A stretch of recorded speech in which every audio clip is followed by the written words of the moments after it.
All right then, folks. It is a brand new year. Welcome to 2022. And I want you all to start your timers now and see how long it is before I make some technical monstrosity that is a vidIQ live stream. I am your host, Rob. Welcome to vidIQ, the YouTube tool, the YouTube channel, the YouTube Learning Academy that educates you on your creative journey. And we are, of course, creator obsessed. Wow, 2022, eh? It's been a long, busy couple of years. And maybe some of you are starting your YouTube channels in this brand new year, and you're looking for a bit of advice, a bit of wisdom, a bit of experience, a bit of knowledge. And that is what we're going to do for you for the next couple of hours as we invite you into our classroom, our lecture hall, our learning theater of joy. And I could not do this without a wonderful collection of co-hosts. Introducing first, and I want to say a very happy new year to Dan. Hey, surprised eyebrows look. That is your customary hello. Dan, first of all, I want to say thank you very much for taking control of the live streams last week and covering while I was having a little bit of R&R. And what is your New Year's resolution? Eat more steak. Eat more steak. That feels like a very noble and tasty resolution. Folks, let us know what your resolutions are going to be in the chat as we'll maybe have a look at them in a couple of seconds. But of course, we have to introduce our second co-host to bring up, I guess, the original three amigos of channel auditing here. It is Travis. Welcoming him back for, I don't know, this must be like the fourth year running now that you've been co-hosting. I'm wondering the same thing. It's been a minute, right? I mean, yeah, we're on like episode 217 or something along those lines right now. Is that it? It feels like so many more than that, though. It does. I got a question for you here. Is your New Year's resolution to be a tech hoarder, Travis? Because it feels like you're just amassing as much different type of, especially lighting, but also Macs, arcade cabinets. It's getting quite impressive there. It's amazing that right now you can walk pretty easily in this room. However, by the end of 2022, that may not be the case.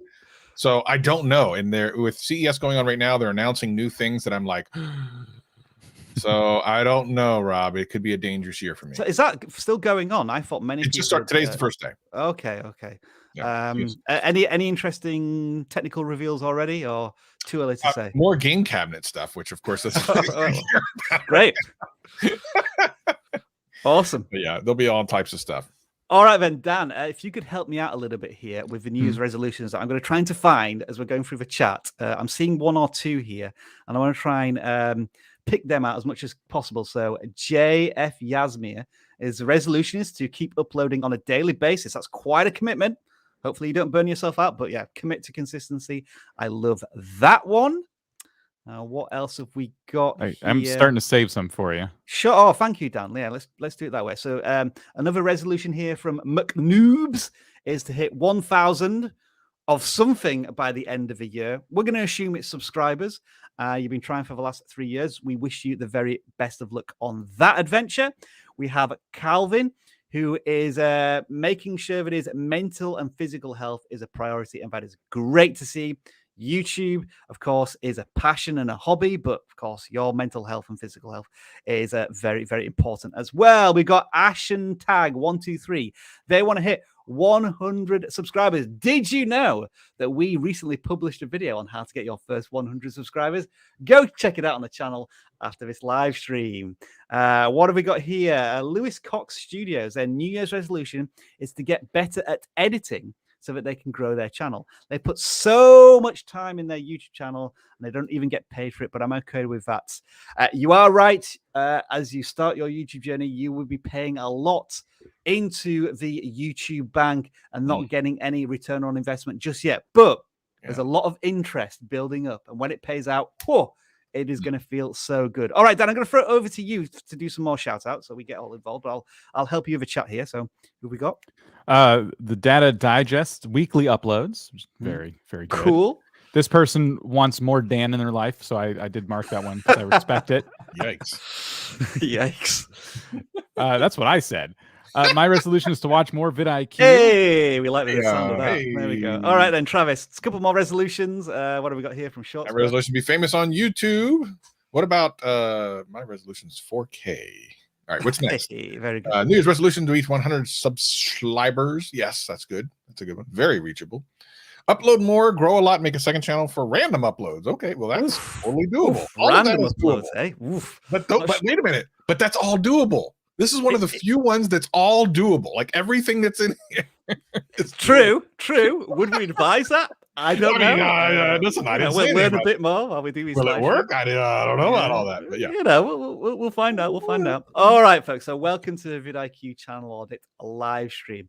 If you are new here, do introduce yourself in a chat. If you are old here, then welcome them in as new visitors. And this is how the live stream is going to operate for the next couple of hours within this 60-second explainer. Welcome to the vidIQ channel audit live stream, where we review your YouTube channels. There are 2 links in the description, one for gaming channels, one for non-gaming channels. Make sure you submit every week as we clear the form after every live stream. Channel audits are 100% free, so please don't send us any super chats expecting to receive an audit. And don't waste your time asking for one in the chat. If there are any alternative ways to get picked for an audit, such as memes, we will let you know during the live stream. If we can't audit your channel today, vidIQ has a channel audit tool working 24/7 for you. If you haven't already installed vidIQ, download it now for free. A link is in the description, and make sure to take advantage of our free 30-day trial. If you submit your channel for audit, expect the following. We are sharing nothing more than our knowledge, our experience, and our passion as fellow YouTube creators. It's up to you whether or not you take our advice. There are tons of links to lots of useful resources in the video description. Make sure to subscribe if you haven't already done so. Share this live stream with another fellow creator who may find it useful. And finally, moderators, thank you for everything that you do every single week. All right, let's do this. All right, housekeeping before we get started. I need to redo that video a little bit because I've just seen that it shows that we have 700,000 subscribers on this button. That's changed a little bit now. It's still peasants. Who has 700,000? That's nothing. Awkward place, but there we are. We also have an eclectic mix of software that's going to help you out even when you're not in this live stream. Let me show you what I mean. If you install the vidIQ Chrome extension, you get all of these options down the left-hand side. Today, we're going to pick channel audits. And the reason we're picking channel audits is because finally, after 4 months, we have green numbers. The channel is growing. We've got 21% more views, 30% more subscribers, 40% more watch time. Awesome stuff. And we have all of this information. It's kind of like a school report card. You check on it daily. You see what videos are performing well on your channel. You double down on them. You look at what content isn't working for your channel. We've got all of this information piled into this one screen. You can take 5 minutes looking at it, or digest it for over 30 minutes. One of my favorite things is that when it tells me I'm an idiot that I have forgot to add end screens to particular videos. And we obviously preach very much that you should use end screens, but fortunately, these all look to be live streams, so I haven't made that mistake very recently, which is awesome to see. But this is the channel audit tool, and this is available both as a free tool, but also as a boost tool. Now, in the link in the video description, you can get a 30-day free trial to get access to this tool, dozens more, the vidIQ Academy. If you are a brand new user here, a customer at vidIQ, do make sure to take advantage of that free link. And just one more final thing. As always, we get hundreds of channel submissions every single week. We are already up to about 450. So fair warning, we're not going to audit every single channel, but because we've done this for years at this point, I think this is probably, as I said, episode 225 or whatever. In that time, we've audited thousands and thousands of channels. So the same topics come up time and time again. Typically, it's thumbnails. Typically, it's channel focus. Typically, it's just a lack of something that's going on with your channel that is repeated on many other channels. So I recommend bringing up your channel on a second screen if you're able to do so. And when we're talking about thumbnails, you can see, how do I apply this technique to my channel? Because there's a lot of transferable skills, knowledge, and wisdom when it comes to these channel audits. With all of that being said, Dan, Travis, let's get into some channel audits. And the first channel we are going to audit this week, and I am honest with you here, and I say this was the very first channel that submitted in the form. This is no kind of cheat or anything. We are looking at a channel called DonV that has 99,900 and blank subscribers. By the end of this live stream, they could have got 100,000 subscribers. Right. So that's why they did that. Let's be honest. They were like, we just need a little bit more. If we can get on the live stream, maybe we'll get enough people to click it. Because, here's the thing. Who doesn't want to be the 100,000 subscriber? Like, who doesn't want to see that thing click over? Everyone Absolutely. does. Everyone's going to go click it and go see if they can be the 100,000th and share it. So it's very smart, DonV.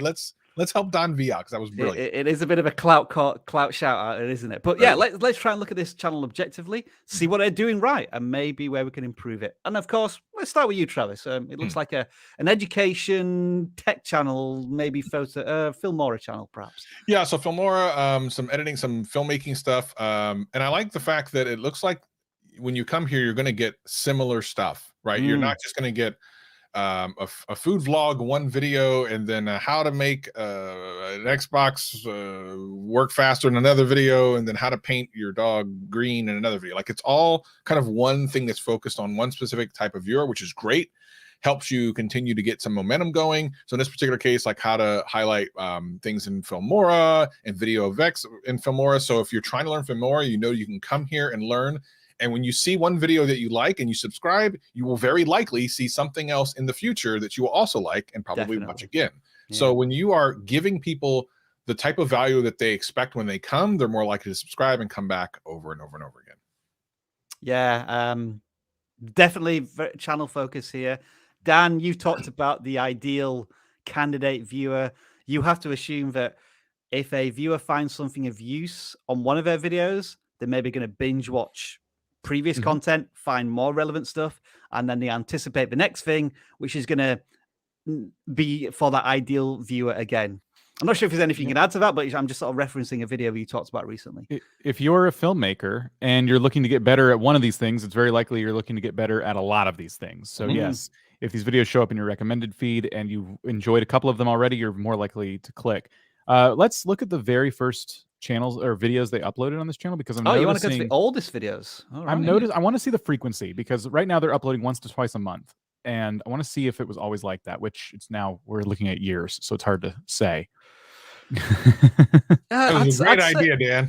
Yeah, never mind me. Well, so here's the thing. This is the entire catalog of their channel, and you got less than 100 videos there in 4 years. So it looks like their strategy is quality over quantity. So just something to point out. I mean, this channel's managed to get almost 100,000 subscribers now with not having to upload once a week, once a day, whatever it might be. And the content, just by the thumbnails and the titles, I already can tell it's probably really valuable, probably very high quality, which does help. But for those asking, like, do I have to upload daily? Well, no, not necessarily. Yeah, what do you think to the overall presentation in terms of the thumbnails? I get this like very professional vibe. Like this could easily be the official Filmora tutorial channel from the thumbnails alone. And I get that good professional vibe. I'm feeling that too. I think they're very, very high quality. Some of these photos look like you'd see them on like stock websites, where some of the best content lives. Not much text being used there, or when it is being used, it's being used in a really inventive, creative way on screen, which is good to see. When you're talking about locking onto a object or you're motion tracking something, you've got those illustrations on the thumbnails as well, which is very strong. Yeah, it's a great example, great channel. I think everyone here, even though you're probably looking at this and going, well, this doesn't relate to me. Well, actually, it might. It probably does. Yeah. This is evidence of what the channel's doing right, So this 100%. Yeah. If you refresh, do they have 100,000 now? Just curious. That's all you're interested. Maybe I'll leave this tab up and we can come back to it in 2 hours' time and see if I have. Very curious. Very curious. Okay. So I do have a question here, Dan. It's a good point. Usually with education tutorial stuff, you can almost turn it into like a production line where you're reeling off content relatively quickly. And when I do mouse over these, I'm seeing what looks to be mostly screen recordings. So for me personally, that doesn't look as if it's. I mean, I have no doubt the value and the quality is very high.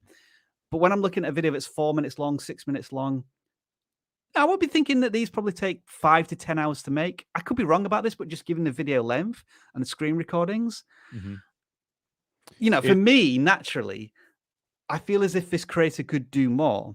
And what I mean by that is, here's the two ways that I could maybe look at this. First of all, whenever Filmora is updated, you can cover the new features that are released. Because I think Filmora is updated, you know, probably twice a year. I'm also thinking of like listicles. Like, could you highlight the 10 best features for Filmora that make it unique? And or I think you cover like a specific tool in each of these videos, like whether it be the cinematic look or the snapshot photo freeze. I'm wondering if you could almost like bundle some of those ideas together and almost have like a flow of content. Like, you're looking at how to get a cinematic look, which not only includes, you know, framing, cropping, but also like LUTs, color grading, and almost perhaps test 15 to 20-minute educational videos just as an experiment. And then maybe you're thinking about pushing this onto Skillshare or Thinkific as training courses. Yeah, that's I think a natural next step for this channel, since they're about to hit 100,000 subscribers anyway, would be like, are you offering any of these as a long form kind of course to run alongside your channel? There's got to be a reason for the upload schedule itself, because you're right. I don't think it takes a whole lot of time, especially if you're good at this. I don't think it takes a whole lot of time to make these videos to the point where you can only put out once a month. However, maybe they are a professional filmographer and YouTube is a side hustle, you know, so they just don't have a lot of time. But yeah, this is the perfect kind of channel that, like you said, could spring off into other types of projects that could make them extra money. So that is DonV Filmora tutorials. Travis, just give me a nudge in like an hour and we'll make sure we come back there and see if they have hit 100%. 100,000 subscribers. All right, next channel we're going to look at is the first gaming channel that's submitted. They don't have 99,900 subscribers. They have 733. They call themselves Forging Dynamite. Dan, as far as I'm aware, you're still the gaming expert here in 2022. So I'll let you kick off with your thoughts on this one. We use the term expert loosely around here, right? Let's see. So Five Nights at Freddy's. Can we scroll down? I just want to, let's see if that consistency is remaining. Interesting. There's some interesting. Okay, so it looks like they're testing shorts, because I saw a video with some of their short videos have thousands and thousands of views. Successfully so, 40,000 there, 4,000 there. Yeah, and then they're doing live streams. And they're not shorts. They are short form content. It looks like. I don't think they might be square. Let's have a look. See. Yeah, there's some bars on them. Why do I always touch myself on? Oh, yeah, that probably is actually, isn't it? Yep, that would work. Would be a shot. Yeah, that would qualify. So they're using like all three buckets that YouTube gives you. They're doing their long form videos, they're doing their live streams, and they're doing their shorts. It's hard to tell without sitting down and actually watching some of the content. But one piece of advice I have for gaming channels trying to do all three is, can you create kind of a content ecosystem? So do your live streams, and while you're doing them, capture funny moments. Set up your automatic capturing in OBS. There's something called replay buffer. You can set it up to a predetermined amount. And then when something funny happens, you hit a button on either your keyboard or your Stream Deck, and it captures the last few minutes in a nice, clean clip. And then you have that later to put into something else. And that can either be another long form video or a short. And so now what you're doing is you're making content while you're making content. And because it's a clip from a live stream, as long as you edit it up a little bit, make it nice, give some context in the video, you're now advertising your live streams on the short shelf, because people are finding this moment that they're finding on the short shelf funny. They hear you in the background commentating over it. They're laughing. And then there's maybe that call to action in the comments, or call to action with some text that pops up on the screen. Like, don't miss funny moments, like this again in the future. Subscribe to my channel for live streams and whatever. So can you make this content relate to itself even more is kind of where I'm coming from right now. A question I have is a bit of a novice to this area. Am I right in thinking that these are perhaps not let's plays, walkthroughs, tips and tricks? It's from that mold of content where they turn it into almost like animation and storytelling within the medium of Friday Nights at Freddy's. They might be using the game as kind of like as just a playground to have silly things happen, and then they take those clips and turn them into standalone videos. What's interesting is they're doing what I would suggest you do, right? You make shorts, and then you make what appear to be similar long form videos with catchy titles and things like that. Maybe it's just that they haven't put in enough time yet, that they're still they still need to kind of grow that audience. So the long form videos are not getting the views the shorts are getting, which might be a little frustrating. But this could just be a matter of, going at it some more and just being patient. Something about most popular, just to see what's going on here. So as you rightly pointed out, Dan, most of the popular ones are short, but a few have had a bit of traction long form wise. I think even a live stream here with 5,000 views. Yeah, from 13 days ago, which is really interesting. They might just be getting everything kind of underway. Things might be starting to click for them.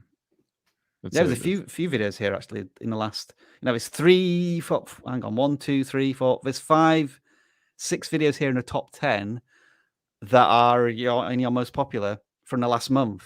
So that's very encouraging to see. Yeah, if they got a live stream with that many views from about that time ago, they're probably streaming to about 70 to 100 people concurrently, maybe more. Yeah. So that's pretty good. That's a pretty positive experience right there. So you're building your community. This is the goal of just keeping at it. I think it's important though, if you're going to grow with shorts, no matter who you are, make sure the long form videos you make are relatable. And the most recent example I can give you of this from my perspective is I clicked on a short for Beat Saber. Somebody was playing Beat Saber. It was on the short shelf. So I clicked on it in thumbnail form. I didn't scroll past it. You know what I mean? It was presented to me. Yeah. I watched it and then I didn't keep swiping. I just kind of stopped and then I moved on with my day. The next day I came on YouTube and I got pushed that same creator's long form video. And I knew it was them immediately from the title and the thumbnail and the fact that it was, again, Beat Saber. So YouTube is telling me, I know you like Beat Saber content from this creator. I'm going to give you one of their long form videos now. And it was like an 18-minute long video. So that you can get discovered from shorts. You can get your long form videos discovered, but it really is important that they're similar. I was watching a video from Think Media yesterday, and Sean was talking about at Vid Summit, Todd, I can't pronounce his surname, from YouTube, was saying how if 100 people watch your video today, then it will be recommended to 700 people by next week, which I thought was fascinating. There's like that 7-fold potential for reach.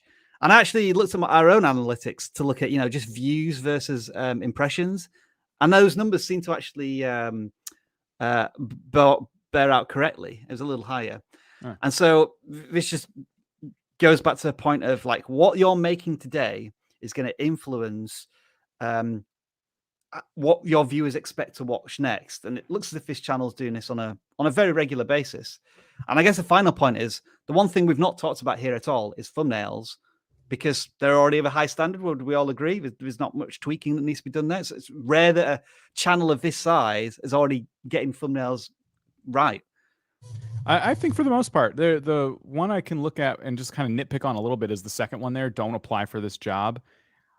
Is there an image you could have used that would have better related to that title? Don't apply for this job. But all we see is just the standard characters from the game. Is there some other imagery you could have included that made more sense for that title? Because I'm always looking for that. I'm always looking for ways to make the title and thumbnail relate. Maybe that live stream thumbnail is a good example. You can't escape Vanny. I'm going to assume the rabbit there or the person or the thing behind it. One of those things must be Vanny. I don't play the game, so I don't know.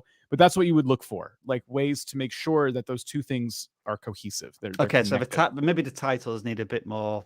Well, the thumbnails need or to. the thumbnails, either or needs to do a bit more. I guess grunt work in terms of relation. Yeah, exactly. Nice. So I would say their live stream thumbnails do a good job of this as I'm kind of looking through these. Yeah. It's the long form videos that it just seems like there's sometimes that disconnect. And most of the time they're relying on the characters themselves alone. So is there imagery you can include to make that shocking title reflected in the thumbnail in some way? All right, so that is Forging Dynamite. Interesting little live stream tip, by the way. I've just experimented with this in this live stream. I did a simple poll asking people, have they given this live stream a like? And there's 1,139 votes so far. 81% have said yes. But I've only got 619 likes. So what's going on there? I'm missing some likes in this live stream. But it's funny the fact that you put a poll down and people do what you ask. Like we don't usually get 600 likes at this point in the live stream. Anyway, I'm just clouting my own likes right now. Quick update, Travis. Quick updates. Yes. What do we have? Refresh. Oh, moving on to the next channel. We are looking at Victoria's Home and Garden. Hashtag home. Hashtag Travis's favorite word. Hashtag gardening. Okay, what are we looking at here? We'll start with Travis. All right, home and garden. Yeah. So do I talk about DIY? Do I even bother? Oh, there's ASMR cleaning too. So there's a little bit of everything going here. I feel like how long has the creator been online? Because they're hiding their subs, so we don't know how many subscribers they have. About a year. It looks about a year. Okay. Yeah. I think you should not hide your subscribers, but you do whatever you feel comfortable with. So if you look at this channel, we're not really sure exactly what's going on because it says home and garden, but we see Merry Christmas as a short, of Vlogmas, which I don't know if it has anything to do with home or garden. The paint stick looked like it might have to do something with home, I suppose. Yeah. Organizing, cleaning a sink. Okay, that's home. Where's the garden stuff? Christmas shopping Vlogmas. Okay, so back 3 weeks. Cleanup, winter cleanup. Yeah, winter cleanup. That was 3 weeks ago. So what if I really like the garden stuff? Am I waiting 3 or 4 weeks in between content? And there's a lot of shorts. So I'm unsure if this creator is maybe they came out with an idea first, like I'll do home and garden this, and then they just kind of done other fun YouTube stuff. There is 2 pieces of like advice here. One, if you're enjoying what you're doing, keep doing it. But the reason that I think you're here and submitted your channel is you want to grow. So I'm going to tell you that the things you're doing are probably not the things that are going to grow you. You have a 2-second Merry Christmas YouTube short. So I'm unsure what your expectations were from that. And then the same Clean With Me ASMR for 14 seconds. Now, the Clean With Me ASMR is not necessarily even a bad idea, but it's got to be longer than 14 seconds if you're going to do that sort of thing. And it's got to be kind of more thought out. And if you go online and go on YouTube, you're probably going to find some channels that have done pretty well with this particular type of content, but they weren't doing shorts. They're doing like longer to form content because ASMR is a thing that you're supposed to kind of get into and feel and experience. You can't really do it as a short. It's literally the opposite of what you want. It's like non-alcoholic beer. What's the point? So I think what you want to do is refocus on who your viewer is supposed to be and then give them more of that. I think right now you're just trying different things, and I can kind of understand that whole thought, but I think you're going a little so kind of all over the place. You're not really thinking about the content you're putting out. It's interesting you asked that question about like who's the ideal viewer candidate, and so I went to the description, and what I found interesting here is renovation and decorating process, and this is what I found most interesting. Like we are first-time home buyers. This could be a great channel. Yeah, it's a great subject. Like this about page is what your channel should be. And I don't feel that at all by looking at the videos. I didn't even know that. Like, how would I know that by looking at this? Your value proposition in your about page is an incredible idea for a YouTube channel and could do very well. You need to triple down on that thought. And in the titling and the thumbnail, let people know that this just looks like a family channel that's like, hi, Merry Christmas and vlog. I don't care about that. You're a first-time homeowner. There's tons of people that are first-time homeowners that want to understand what they're getting into. Tell them the pains and the good things and the bad things. Like tell them all the things. So like, if I was just to put that in as a search term, look at that title: 6 lessons I learned from renovating my first house. Thank you. My biggest regrets. Look at that title and thumbnail. I bought a fixer-upper. I bought like these are great titles, thumbnails, and topics. Travis, can you just like knock on your camera lens? But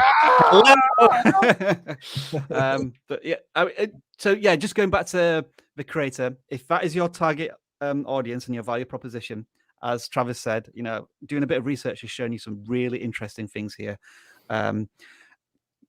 Because at the moment, as it goes back to this a little bit, doesn't it, Travis? The DIY thing. It gives the creator license to do whatever they want, but the viewer doesn't want to watch whatever you're making. And again, Dan, you have this video about, you know, the ideal viewer. You did it on Pokemon cards, but we kind of just did that like in a microcosm of a research there. We typed in first time home buyer reservation, renovation, and we got 3 really good titles and thumbnails to maybe target if that's where the creator wants to go with their content.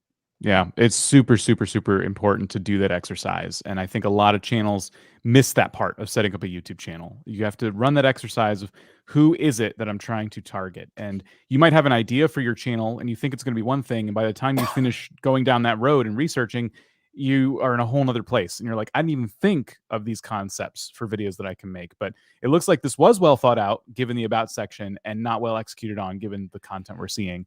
So I hope that our advice kind of shines through here. We go. That's the evidence right there, isn't it? That's where you stuck to the principles of what you promised in your value proposition, and that's your second best performing one. This is perhaps a bit of an outlier. It's probably been picked up as a search based making purchasing decisions, but that could fit into, you know, the first tools to buy when renovating a house. And well, think about when someone gets a home and after they come out from renting. Like when you're renting, everything's done for you. There's so many things that could go horribly wrong when you own a home, and you can't just call the office and have maintenance come and fix it.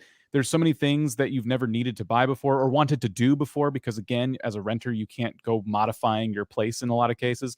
So there's so many opportunities there to focus on first-time home buyers if that's what they would like to do. So yeah, I agree with everything that's been said. All right, what's this? Yeah, Space Flower Mark is no one listened to a word we said, because I saw in chat they realized DonV hit 100K.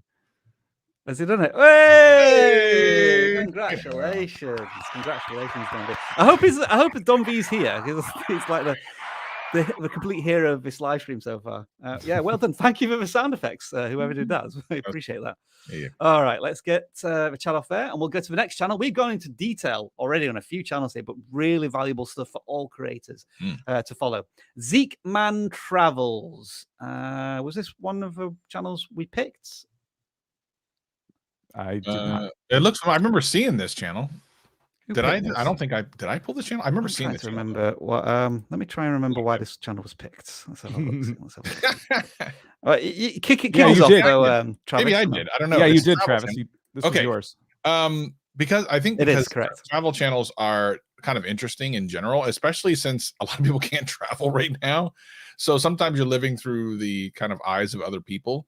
So I don't really know like what the demand is, because a lot of people will look up travel videos and stuff to get ideas of where to go and what to do.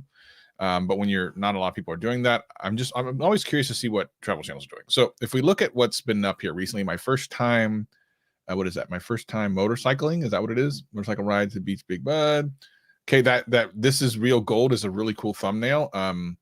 The thing underneath of it is kind of hard to read. I'm not sure what that says, but the actual mountain itself looks cool.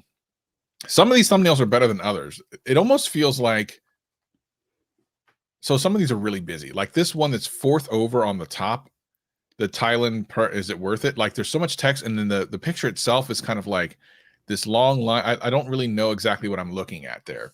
And then the walking street is dead. The text is in the front. I might as well not even have a picture behind it because you can't see any of it. So I wonder if, you know, maybe not using as much text, especially for places that are kind of spectacular, is a better move here.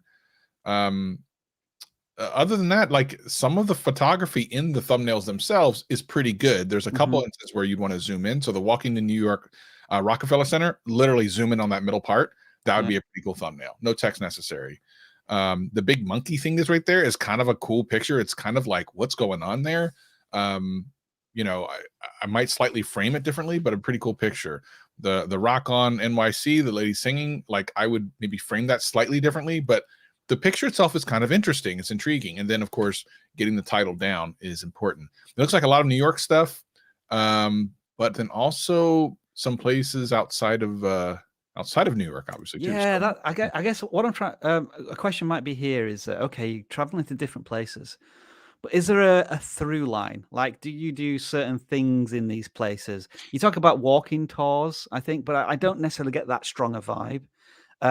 You do these motorbike riding tours. There's one here, an outlier that's got nearly 4,000 views. That's interesting. But then this one here, when you're walking to Rockefeller Times Squares, it hasn't really got any traction. So what might that be? You're just showing people places that I visit. I think there needs to be a unique hook here. Whether you're doing it in clown shoes, so it's really hard to walk, or you're doing it with a unicycle. I guess what's the unique value proposition here that's going to set you apart from other people who do these walking tours? Yeah, that's a great point. And the thing is, I'd have to watch walking tour videos to kind of get a better idea of what the viewer is like. Yeah. But I guess for me, and maybe because I'm just a fat butt, I would like to see someone walk around and eat different food things and like on street food. Okay, yeah. So restaurant walking tours. Yeah, have an example. But I mean, it might be that their viewership is looking for other things. But I'm just in the top of my head, I'm like, oh, that'd be kind of fun to watch.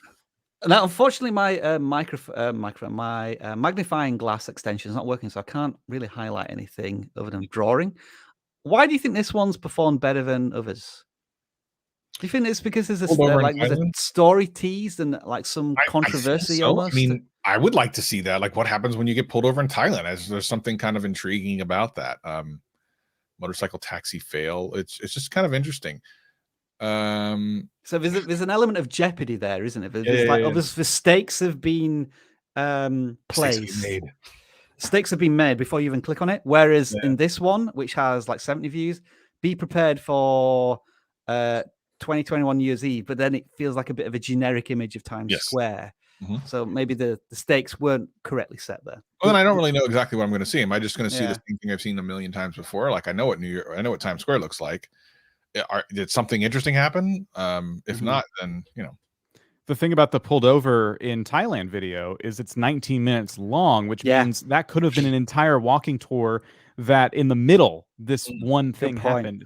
And so because they focused on that one thing that potentially happened in the video, they had a great title and thumbnail. Or it's a 19-minute video about getting pulled over. Either way, though, in every single tour that you do, take the most interesting thing and say like, something while walking through Rockefeller Center, and you have a whole walking tour that goes along with it. It's just you've picked out one piece of the story and made it the focus. That's such a good point, Dan, isn't it? In terms of the thumbnail and the title has to do almost one job really, really well. If you try and include every facet of the video in the thumbnail, then it's information overload.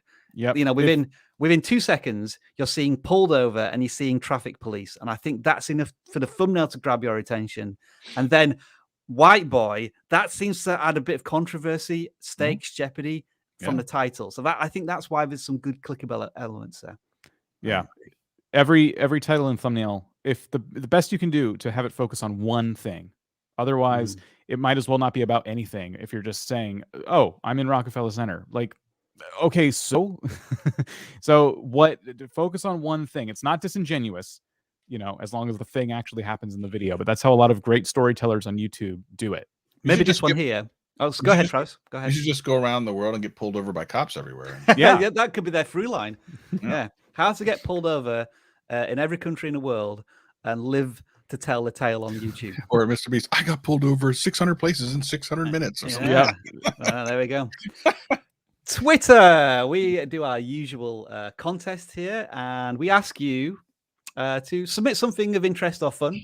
And this week, our social media manager, Daniel, asked for you to describe your 2022 approach with a GIF. And the winner here was JoeltheGeek with their GIF. This is real life. We feel terrific. We look even better than we feel, which, as you remember, is terrific. I know Joel. He's actually local to me. Oh, awesome. Well, Joel is getting his channel audit here. So I guess we should start with you, Travis. It's a conflict of interest. Go ahead. Conflict of interest.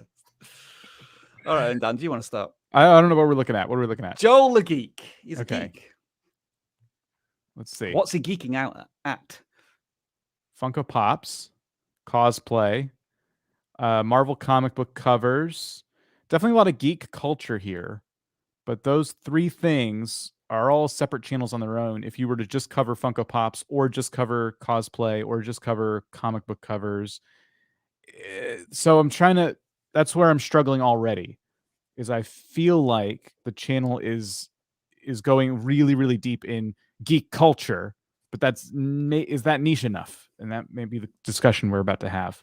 Can Can we look at thumbnails for cosplay? Because that's another thing I'm seeing too. Okay, I'll just put this in, Dan. Yeah, We'll warning. We'll see what comes up. But look at that. Look at that first thumbnail. The first one's incredible. Yes, that's really all I wanted to see. The second thumbnail's incredible, and then we get from to there usual stuff. Yeah, okay. Every thumbnail focuses though on the costume itself, and the Correct. thumbnails we were seeing on the channel you're just looking at are really zoomed out. It's hard to see the costume. There's so much negative space, especially as you scroll down. So that one right there, the I forget what they're called now. That's the hero from DC. It's if you scroll Batman? up. The red costume with the lightning bolt. Flash. Oh, the Flash? Not the Flash. Oh, Shazam? Yes, Shazam. thank you. Shazam. How did I know that? Look at all the negative space. We really didn't need the text there. I think it's an impressive outfit, but the subject is so small in the thumbnail. They have a ton of headroom and a ton of room on the left side of the frame. The wood carved table background as well is not a good look, is it? Right, exactly. Yeah. So that would be the sort of thing, if you're going to cover cosplay, I think you need to look at some of the thumbnails we were just looking at and see how they're doing it, how they're winning the clicks. So is it a channel about going to different Comic-Con conventions? Although I just said comic conventions there, I think I have. And taking out interesting aspects of them. Like Emerald City Comic-Con Hall 2021. I mean, so I get the concept of that video, and I know what it's going to be about with the title and thumbnail. It's just I think it's just missing something. What was in that hall that was worth watching this whole video for? If you're showing a haul, I know this is a bit of a sidestep, but if you're trying to show a haul of something that you've got to make it look epic and spectacular, and that's how you do it, using Leon Hart as an example, like really showing and emphasizing what you managed to grab at the place you were visiting. Right. All right. So Travis, are you able to chime in now, or are you still? Yeah, I mean, I think you've all hit on it. I just think that I think it's what we always talk about. It's like making things that are as wide base as possible, still being specific enough that people can connect with it. And Joel does a lot of things locally, so he doesn't. I don't think he goes like he does go to a lot of actually cons and stuff. Yeah. But I mean, he's also been doing it for a long time. So Joel's been around for a long time. But I think again, if you want to grow, if you're looking to take it to the next level, you got to look at what else is out there that's working, and then try to find your own way of doing that same kind of thing, which can include thumbnails, titles, and topics, but with your own twist on it. And then once you get the momentum going, never let it go. Never let the momentum go. It's terrible trying to get it back, I'll tell you. Is it fair to say that within the cosplay community, the niches are so entrenched that it's difficult to go from Shazam to Black Widow to, I saw some Star Wars stuff in there. I think it depends. So like, right. I've always wondered if DC and Marvel is much like Pepsi and Coke, where you can't necessarily have them live on the same channel because they're kind of the different people. I don't know if that's the case. I'm asking if you guys feel that way, because like if you do a Coke channel, you better not put Pepsi stuff on it. If you put Pepsi channel, you better not put Coke stuff on it, right? The people are pretty entrenched. I guess Joel's in the best position to answer such a question. As a fan of, I think more Marvel than DC. I watch both. I watch both sets of movies. But the thing is, if I'm looking for this kind of content, I probably want someone specializing in one. Especially if I'm going to be a collector of one or the other, or both. I want to make sure if I'm about to spend money on a Marvel property of some kind, somebody who is all about it is the one telling me, "Hey, this is this collector item, and this is everything I know about it." Okay, that is JoeltheGeek, who's earned at least one subscriber since we were auditing his channel. Congrats on 600 when he hit it. Next channel we're looking at is Pro Craps. And as well as being a word in the UK to describe a certain thing, It's also, is it a dice game or is it a card game? is. Mike? Yeah, it's a dice game. It's a dice game. Dan, I think you picked this one. Yeah. I saw what they were doing mostly with live streams and thought there was some pretty quick advice we could give them about thumbnails, things like that. But of course, this is a really good start. They're getting a lot of views on their streams. I'm assuming a lot of those are, you know, the viewers they had in the moment. But this is a great start. Over 1,000 subscribers already, and they're doing regular live streams. Looks like a few a week at least. So I think, you know, the first thing I would say, and that's the thumbnails. I think the thumbnails, you should spend a little more time on them, because if you put these up after the fact, which you do, these have potential to get discovered by folks, and you're missing out, I think, on a lot of clicks. Every live stream I've ever posted and left up on my channel after it was done has gotten views after the fact, and I attribute that to having strong titles and thumbnails, and that requires you to do what? To plan out your live stream. What exactly is this live stream going to be about? And then what you do is you take a nice thumbnail image, you pair it with a nice title. And Jeff, who's on this live stream sometimes, talks about taking these and actually going in and adding timestamps to them when they're done, or going so far as to edit them down into more watchable videos. And the reason you would do one of those two things is to help you get more views after the live stream's over, thus equaling more live stream viewers, because people are like, I don't want to miss the next one, and they subscribe. So I think these are all valid strategies this channel could be implementing if they're not already doing some of that. Maybe they're doing timestamps, so we haven't seen it. But it looks like a lot of these titles, just like the date and something kind of vague, you know. And it's, you know, are you going to teach me something? Like, what are we going to get out of this? I think it needs to be very, very clear up front. They're scrolling around so much, it's hard to. So, yeah, I guess this is an interesting one, because now, usually, Dan, I would agree with you, like, I don't know, 96.7% of the time. Sure. And it may be that you're correct in this case as well.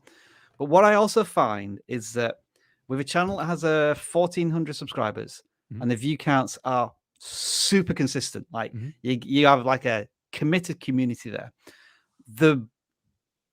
The worry I have is that if you change the thumbnails significantly, then your regular viewers almost don't realize that it's your video, because it's like, almost like they're conditioned at this point that they know that this channel is going to push something out every 2 or 3 days, and then they just click on the thumbnail almost without looking at it, because it's very familiar to what this creator's already published. It's fair, but the second to last video has the same amount of views and is a completely different thumbnail style. So yeah, that's what I was scrolling through. I was looking at this one here, the Come Ladder to the Moon one, which is a slightly different thumbnail. The performance there seems to be fine as well. So I think there is evidence that when you do mix up the thumbnails, you're not losing your existing audience, so to speak. So yeah, it sounds like there is permission there to start tinkering a little bit with the thumbnails. It's worth at least testing, especially with the amount of streams they do. And the views are very consistent, as you said. I want to see the channel get to the next level. And I think with the titles being, as a layman to this, okay? Yeah, with the titles being as they are, I think you're kind of up here. You're at the higher level. You're catering to people who are already familiar with these types of games. What about the people who want to get familiar with these types of games? Whether it's a live stream or whether it's some short form how-to kind of content, can you make some videos to help newcomers get into this activity? I would start there. A lot of live streamers don't like to, if they just want to live stream, they don't like to make short form content, but I'm telling you, that's your unique opportunity. That's why you're on YouTube, for live streaming. That's a unique opportunity here. So just doing a quick search for crap strategies, which sounds weird when I do a search for crap strategies. There's obviously some very visually appealing opportunities here. Yes. And I don't know if this creator does play for money, but adding that, you know, a jeopardy almost of winning hundreds of dollars or losing $50, that may be something to experiment with as well. Well, even if they're not actually losing money, if they're playing in a simulation, play money. They can still say, I would have lost, or I lost $300 theoretical dollars, or whatever it is. Yeah. Like, these are all, everyone can relate to earning money or losing money, and that's where titles and thumbnails come in. You can still give this high level advice, but make the titles and thumbnails even more appealing, again, to the layman, to somebody who's really just thinking at the very early stages of this. Any final thoughts, Travis, or are we good to move on? No, I think you guys got it. I mean, the thumbnail wallpaper had me at the beginning, so I'm glad you guys dove into that. Well, it's interesting, isn't it? That on some channels we don't talk about thumbnails at all, whereas this one, it feels as if it's low hanging fruit here to play with to improve the channel. Okay, then. Well, after Dan just tells us a bit about Discord, I'll let you lead with an X channel, Travis. So first, Dan, what is Discord? What are we doing here? These are nice thumbnails. Okay, so this is a good place to start. So the Discord is a free resource for you with thousands of creators just like you, sharing tips and tricks, or like in this channel, giving advice on each other's thumbnails. And it looks like the one we're seeing right now is somebody who's been testing out different thumbnails and talking to the audience. So I love this before and after. They're cleaning up a field, like it looks like a soccer field. Great thumbnail. And then you have somebody else talking about it looks like they're about to compare two different ones. And that's the kind of conversation you'll get in this Discord. So we have this place. It's open to you. The link is down below, vidiq.com/Discord if you want to join. And it is not a place to just randomly spam videos. You won't find that there. It is a place, though, to give really helpful advice and receive really helpful advice. And when people are really super helpful, we pluck them out and we give them their own channel audit, whether they know it or not. There we go. Artist Haven, thank you so much for sharing the link. Tish. I had her on the channel just before Christmas. Oh, nice. We did. Yeah, we did. We just opened up the StreamYard's link to people. Oh, we picked them randomly, and it just so happened that Tish was the first one, and we also got 100% Zelda on as well. Oh, cool. I was able to bitch about Breath of the Wild a little bit more to him, which was fun. Anyway, so let's have a look at the channel now that was picked through Discord as being a valuable member of the community. And they are Manchester Tech, which is the perfect channel for Travis to start us off with here on some auditing.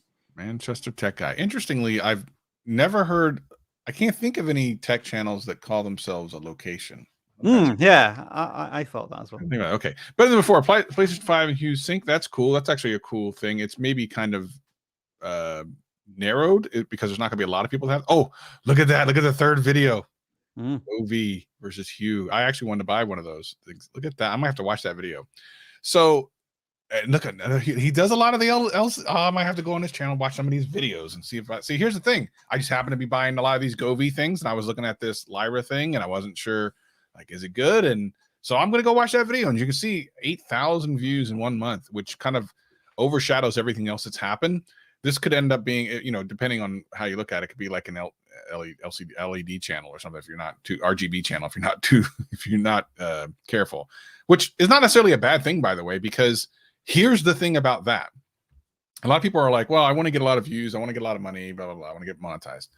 Well, if you're in gaming, so he has this PlayStation 5 thing and smart, so it's hard to know, like, he got a couple of PlayStation gaming stuff doesn't pay very well. However, if you review products like RGB products, the affiliate sales on I think this is in a sweet spot, isn't it, for affiliates? Like, oh my gosh, $50 to like $300-400. I think that's perfect for this type of thing. Oh my gosh. And with all those views, if he's in the Amazon affiliates and then put the link in the description, say, hey, if you want to buy it, links in the description. Yeah, let's check it out. You can make some good money on this, more so than AdSense. AdSense is a joke compared to what you can do.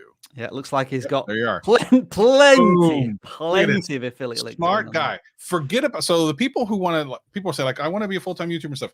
Sometimes you can't get a whole bunch of views. Like some niches you're in just aren't going to get a whole bunch of views. However, if you're smart with your niche, you can go full-time before you get a whole bunch of views just on things like this. Like, this video is going to continue to get views for months and months and months and months to come, for as long as these products are sold, which they're going to be sold for a while. That's in 1 month, 8,000 views, which is probably garnered maybe a couple $100 in affiliate sales, because the people that are looking for that type of video are potentially buying right away. And if you've convinced them to buy one over the other, they're willing to buy right then and there.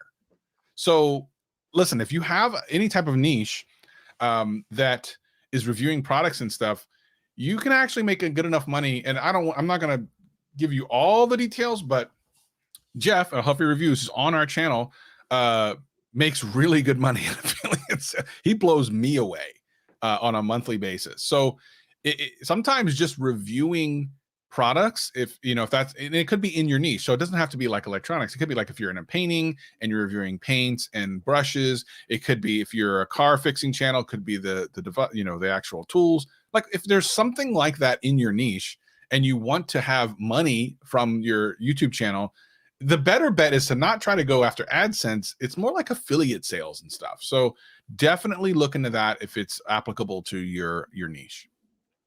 Super smart. I really like this channel. I'm definitely going to watch that GoV Lyra video after the live stream for sure. Sorting by most popular, it does look as if this channel's superpower right now is the lights predominantly. But what I've noticed here, which is really interesting, there's these 2 laptop videos that have performed really well, and in particular, best gaming and productivity laptop, best gaming and productivity laptop. I'm curious if you made another video that included that titling strategy with a similar thumbnail. I'm just wondering if you've somehow hit a sweet spot in the recommendation system for that particular titling. You could, 100%. And the reason I say this is because I always go back to this chap who just crushes the Apple tech world by having this simple strategy, which is release date and price. Blank or product, release date and price. And he includes that in every single title. Could be the iPhone 14, MacBook Air, it's all related content, but he dominates in this area. But what's really interesting, what I love really to show sometimes is for some of the videos he does that don't have that, how much different the views are on them. It's substantially different. It's almost like it's kind of interesting. We'll look at that at another time, but that I've looked at anyway. I just noticed, by the way, if we go back to this channel we're looking at, that 77-inch TV, please tell me he has affiliate links on that, because how much money on 26,000 views or 20, however many views it is. Of course, not all those people are going to buy, but a lot of them are. So he needs 0.01% of people of those views to get a sale, doesn't he? And you're full-time quicker than AdSense. He's got however, there is one affiliate link that needs fixing. Yes, please change that. Where is Manchester Tech guy? Something's going wrong there. Where's this Manchester Tech guy? We jest, of course. Out of here. We jest, of course. But yeah, I mean, look at this. This is how he can go if he, I don't know how his sales are going, but if he does a good job in the video and people are already considering buying, and this is the video they click and they go, okay, now I'm ready to buy. This channel could go full-time way before a channel that's reliant on AdSense. Way before. Final thoughts, Dan? Or do you think we've got this one spot on? I am baffled by the amount of subscribers. I think that if you're not utilizing call to actions, you should be something's got to be in there about subscribing for more. That's got to be missing with all those views. Hang on. So that is a good point here. So let's just click on one of these videos, because now I just want to look at the likes. 400. That's not too bad. Comments. All right, not too bad. My guess is that they get a lot of search traffic. That would be my assumption, which is fine. You're a tech channel, and that's generally where you'll get a lot of your views from to begin with. As you say, Dan, the challenge is now, how can you turn them into return viewers, coming back to more of your stuff and build a relationship with them? Because if you build a relationship with them, then more of those people are going to trust you. And then, crucially, as Travis has been hinting here, more people are going to click on your affiliate links, and you're going to get that kickback, which is going to be far more valuable than any AdSense that you could be generating. Like, it's interesting that this channel probably isn't monetized yet not monetized from an AdSense point of view, but they're probably already making, let's take a guess here, 4 figures a month, perhaps, from affiliate sales. Possible, especially during the past 2 months, going into Christmas. I mean, he probably made I don't know what he does maybe he makes a lot of money in his normal job, but I mean, for a lot of people in the position, he could have potentially made an entire month and a half's worth of salary within just a couple of videos in a month and a half. So indeed. Yeah, kind of cool. Can I ask a kind of a naive question of you two tech YouTubers? Nope. I'm wondering if you wanted to get some return viewers, I'm thinking, what if you were to cover some of the settings in these TVs? Because they can get kind of complicated. There's a lot of problems you can solve. Would that be a good fit for this channel who's up to this point just done reviews? Well, so I guess the question would be really is twofold. Is that something that's going to be fun for them to do, or is it just becoming a job? Right. That's always the first question. It's like, what do you want to do? I talked to a guy, I think it was yesterday, And I asked him, I was like, so what do you want to do? And he said this, that, and the other. But what he was answering was things that were popular. I said, no, but what do you want to do? Because the thing is if you do something that's popular and then it stops being popular, now you just got a different job. Yeah. It pays less. Like you might as well just go flip burgers. Because to be honest, at some point, this becomes a job even when you love it. But if you love it, at least it's okay. You know what I mean? So Right. I would answer yes from a technical standpoint. That sounds like a great idea, but is that what he wants to do? Yeah. There is a market here for it, Dan. You know, I just put in GoV problems and a couple of different search results came up. So they could maybe tackle those as solutions to the problems. Now you bought this through our affiliate link. I'm going to show you how to fix it. Exactly. And how to configure. Like I had to figure out how to configure all this stuff that's around here. I have so much of the GoV lights around. I have a funny story about GoV. I'll tell you offline, Rob. All right, then. We're almost perfect timing here. We're an hour in, and we've covered all of our pre-selected channels. So when we get back, it's going to be the random stuff. But first, speaking of ASMR, here's a little bit of Dan ASMR. You're going to love it. Introducing daily ideas from vidIQ. AI designed for those that have to create. Inspired by the creators that start working when others stop. Because their inspiration doesn't care for 9 to 5. Creators that push their ideas 1 step, even 3 steps beyond the obvious, and won't ever settle for anything less. Discover AI-generated ideas made for your channel only, the creator whose brain works like nobody else's. Newly refreshed every single day, because we know how much it hurts to get caught sleeping on a trend.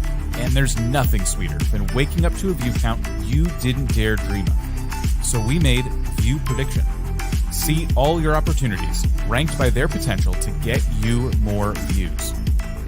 When your creativity and our algorithm work together, surprising things happen. And this is just the start. The power of artificial intelligence is in your hands, and we can't wait to see what you create. Daily ideas from vidIQ. AI-powered inspiration, inspired by you. So just to give you an example of how that tool works, these are our daily ideas for the vidIQ channel. And as you can see, they're all about channel growth or stories in the YouTube universe, monetization policies. And that's about a third of the ideas that we've got today. And so we'll get, over 1,000 video ideas a day. And if you can turn, 1% of those ideas into videos, that's your month's schedule of content. And you can get this tool free along with everything else here at vidIQ with the 30-day free trial. There's a link in the description. It's 50. It's 50 a day. You said 1,000 a day. Sorry, did I? So what I meant is you get 1,000 a month if Got you're it. getting 50 a day. Yeah, I'm sorry. Thank you for correcting me, Dan. I do It's a lot of appreciate math. that. Dan is on fire, so let's do some more Dan stuff with this.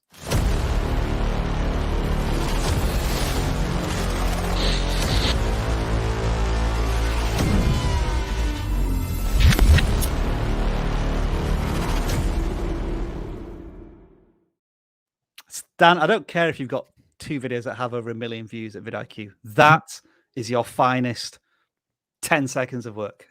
Thanks. Brilliant stuff. So here we have a claw. And what we do for the next hour is we take the submissions that you have sent in. As you can see, we have a bumper crop this week, over 600 already.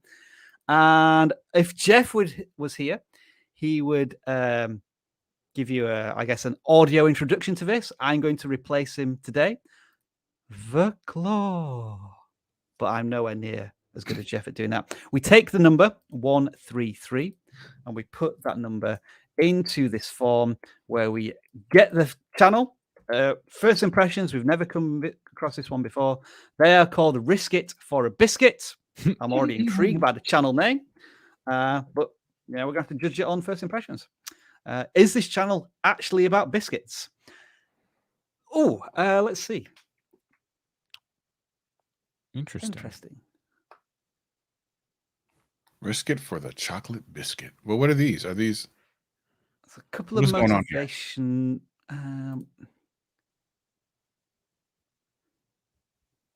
So is it a channel about, I guess, taking risks in life. That's what I'm getting from the value proposition a little bit. But the latest video looks like it's literally about chocolate biscuits. Maybe not. Well, it's got 2,500 views. So there is something interesting going on here. I guess what we should first say is that the thumbnails are very striking, very powerful. I don't quite know how these two thumbnails relate to the channel itself in terms of the chocolate biscuits, but it has the concept of the risks that you may be taking in life. I get what they're saying. If you take these risks, the reward is a biscuit. Yeah. Basically. I guess I get that concept. I just wonder if, in that latest thumbnail anyway, is that the direction you're going? Are the biscuits going to be that present in the branding? Because it might be confusing. It's very confusing. I want some chocolate biscuits. But hey, here is an interesting thing. We talked about Zeekman Travels, and we thought, what's this channel's unique approach to travel? This channel's unique approach to motivation is chocolate biscuits. So I think there's some intrigue there. I mean, the fact that they've got less than 10 subscribers, but each of their videos have a good set of numbers already is interesting. Just running my mouse over the videos for the previews, I'm getting a faceless vibe channel here. Nothing wrong with that. And they're very early on in their journey. So, you know, I'm encouraged by, I guess, the visual representation of their content. There's not that much out there yet. I mean, they've done 3 videos in 2 weeks, so that's encouraging as well. So I guess if I was to ask Dan and Travis, like, what should be the next things that they want to try and tackle for their channel? What is the value prop of the channel? What is the about page saying? So my I guess the value proposition is that we all encounter some form of risk. So I feel as if it's a motivational channel, you know, feel the fear and do it anyway. But instead of feeling the fear and doing it anyway, you're risking it for the goal of a chocolate biscuit, which is kind of like that nice. It's too vague. Rhyming, It's not being specific enough. What does that mean? Like it's not speaking to anybody. Faceless biscuits, as Moto XL says. I agree with that. It would be different if you're like, risk it for the financial biscuit, or risk it to change your life biscuit, or risk it so that you can lose weight. But like, you're just being when people are so vague, you're serving nobody, like, at all.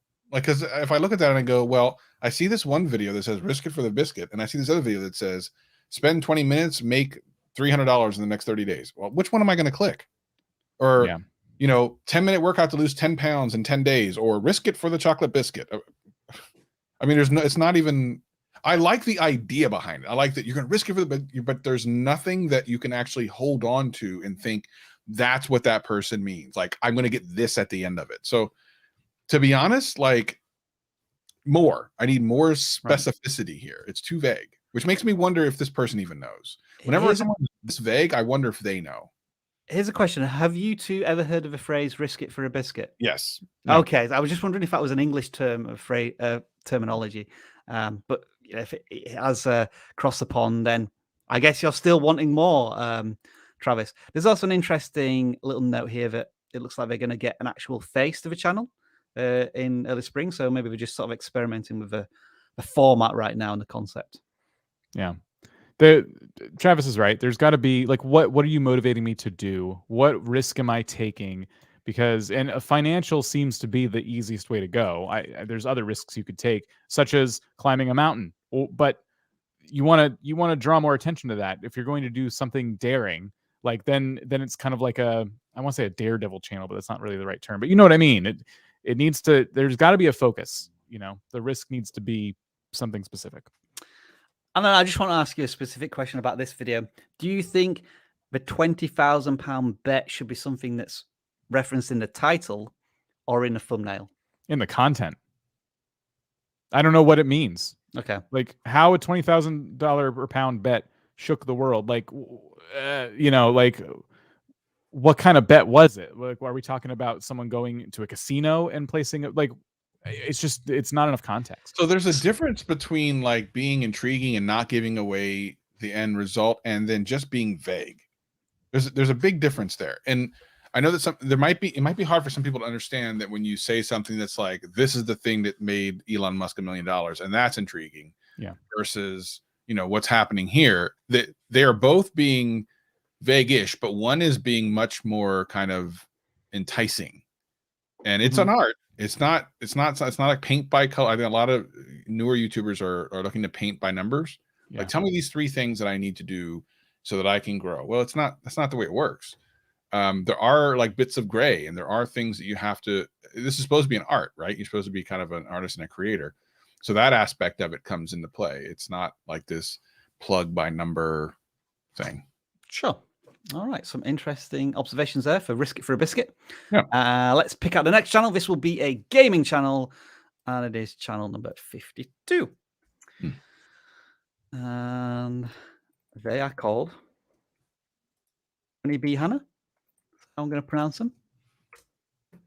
And these are our first impressions. HUNYBHana. Roblox, it looks like. Roblox, yeah. Let's see. Shorts predominantly. And healthy views on each of these shorts. Dan, I know you've been doing a lot of experimentation with both shorts and short form, not shorts content. What do we think? So just by looking at some of the other videos and the titles of these videos, I can tell it's about Adopt Me, but it took me a while to get there just by looking at the overall library of videos here. Like making a neon hydra, it doesn't really have any context. So a good thing to do is put it at the end of the title, but say in Adopt Me or something to that effect. So people have that last bit of context, and YouTube as well. YouTube can push this more easily to Adopt Me fans. That's just a nitpick. Hard to say. Are these all shorts and some of them have thumbnails and some of them don't? As we get down here, it looks like they did do some long form videos as well. Yeah, to begin with, like 5-6 months ago, but it looks as if they're not doing that really at all anymore. Look at that. A short where the part 2 actually has more views than the part 1. What do we know about auditing channels, eh? But the part 3 only got 7 views. Nah. Interesting. So yeah, a lot of success with shorts, which is really good. I think if you were to continue down this road, I mean, getting really specific, and Travis, you bring up a good point, and we could literally ask this of every single creator. What is it you want to do? But I have to go off of right now is the videos you've put out so far. So if you were to look for like a strategy suggestion for me, I would say continue making. See, this isn't really relevant to the content that you're putting out on your channel. No, it's got 2,500 views though. Yeah, it's very interesting to other YouTube creators, but not necessarily to the Adopt Me audience.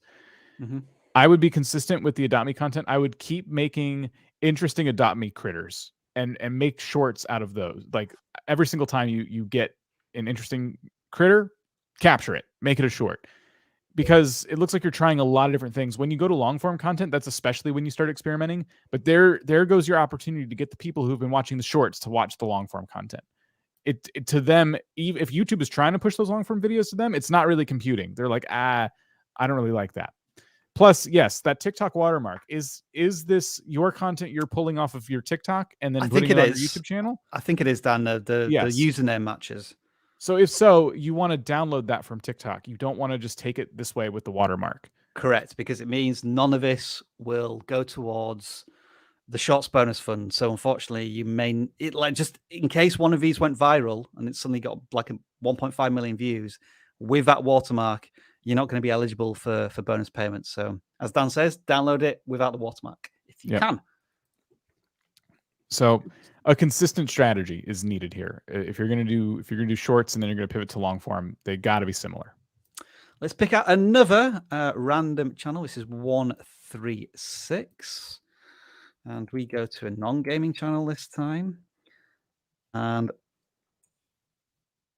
this creator is calling themselves AnandX, I believe. Okay, so you're approaching 200 subscribers. Your first vlog, that came quite a while after you started your channel. So I see a little bit of gaming stuff to begin with, but I don't think it's gaming anymore. So we'll let you off in submitting in a non-gaming section. A bit of tech stuff, still a bit of PUBG stuff. Then onto some vlog stuff. What I find interesting here is that despite the fact that this channel has been topic jumping on a fairly regular basis, the view counts have been generally healthy. I think they had the most success with tech content from what I can see here.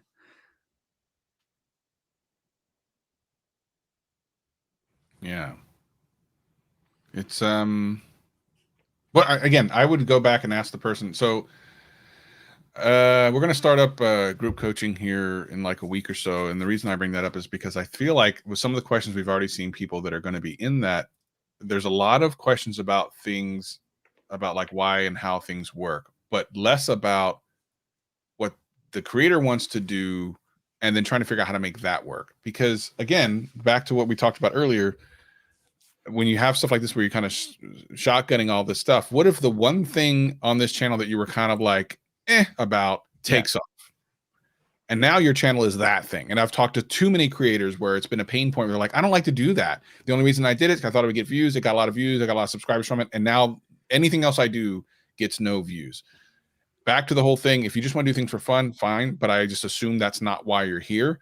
If you want to grow, you need to figure out what it is that you're like passionate about, because people can connect with that, what you're good at, and then do that thing, and then really focus on that thing. I think everyone wants to be, quote, YouTube famous, and it's just not really a thing for most people. So the things that have taken off so far on this channel have seemed to have been revolving around tech generally, like the TV remote review maybe there. It looks like a refrigerator unveiling in that video.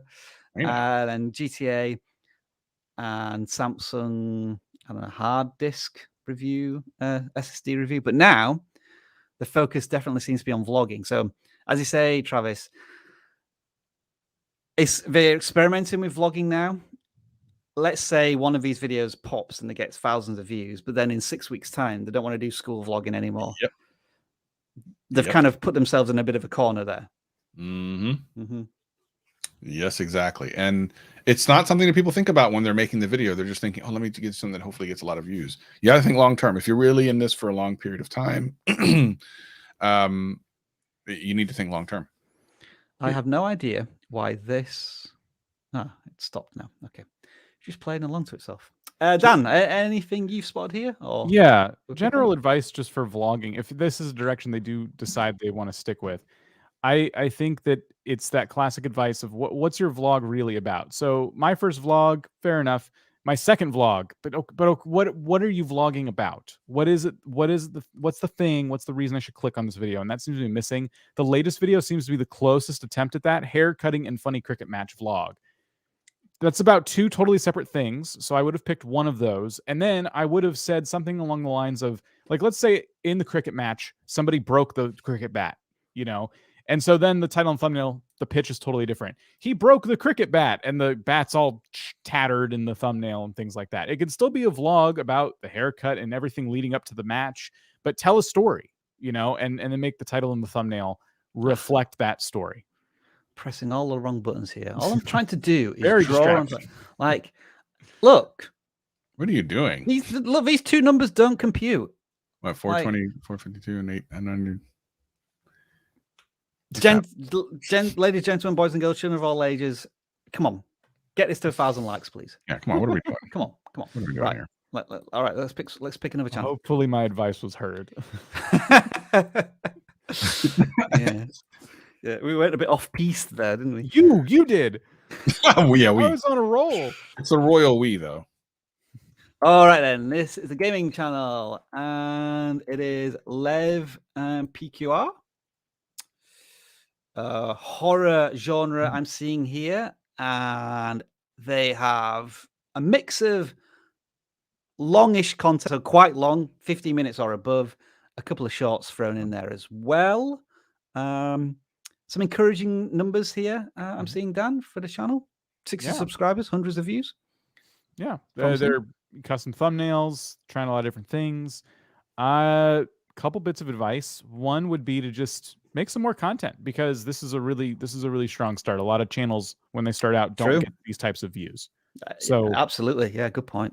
Yeah, this is already a really strong channel. The other thing I'll say is your thumbnails are kind of busy. I would remove the numbers in each one. I know you're trying to run this as a series of videos, and it is like a story that's told in the game, so you want that continuity. Put that in a playlist, and maybe in the description. You don't want to chase people away from an otherwise fantastic video with a number that makes them feel like, oh, this is like the middle of something else. Get rid of the number. Put it in, again, the description or somewhere else. I think you're on the right track, though. We have a reaction face. We have something scary happening in the game. I think the artistry of these thumbnails could be honed in a little bit. Your reaction could be bigger, and there could be less text all over the screen. You don't need the Outlast logo. Fans of the game know that's the game.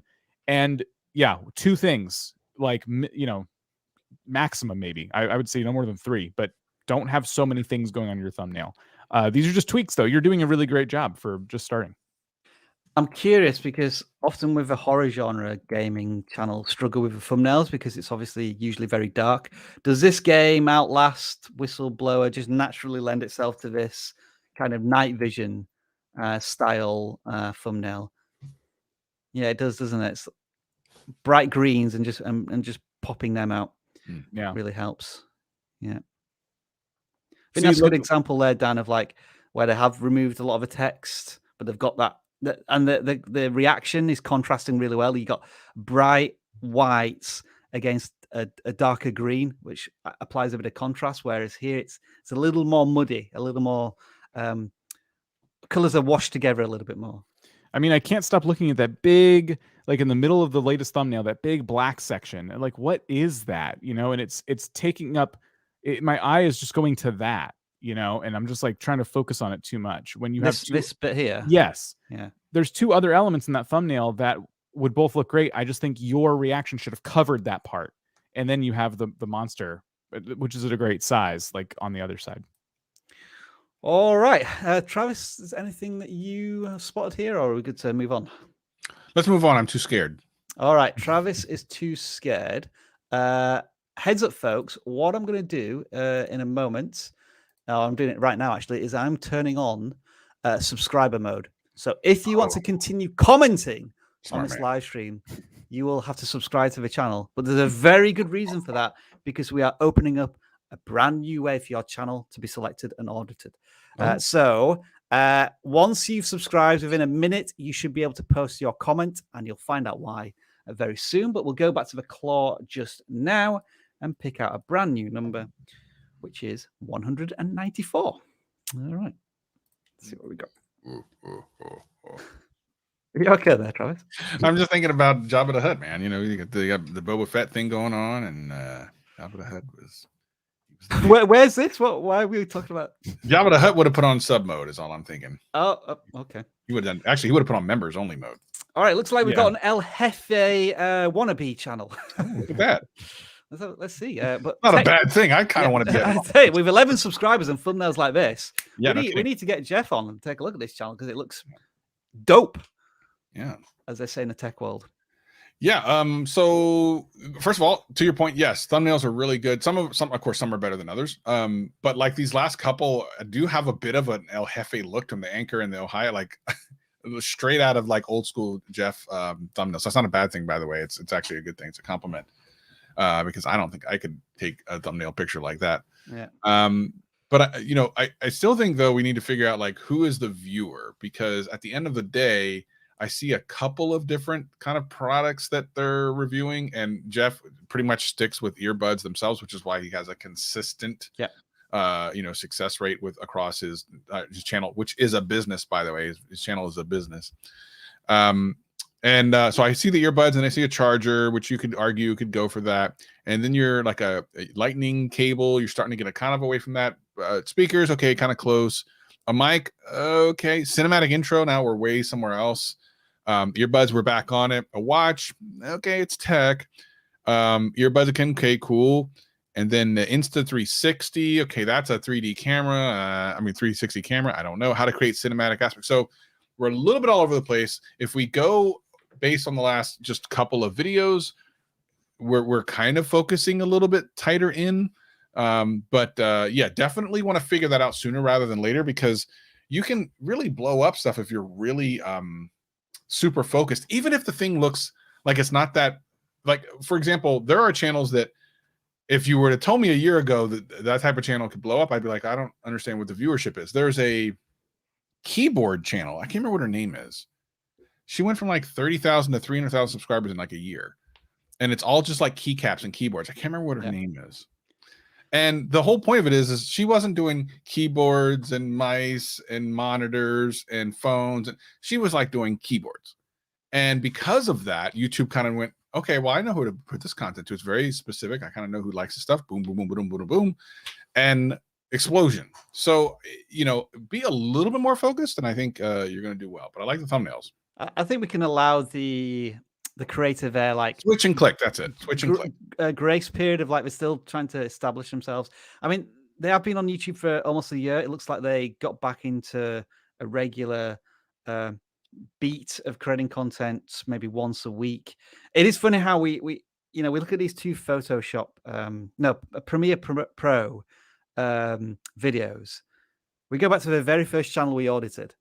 It's now just cracked 100,000 subscribers, exclusively doing tutorials on a video editor. So that can be a channel in itself.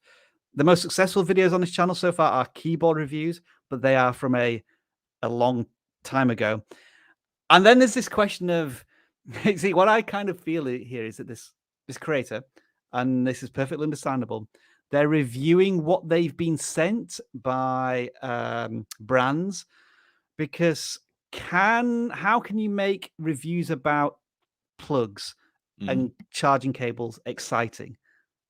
I don't know if that's successfully been done on a tech channel. I mean, it becomes a search-based product, a search-based video. Nothing wrong with that.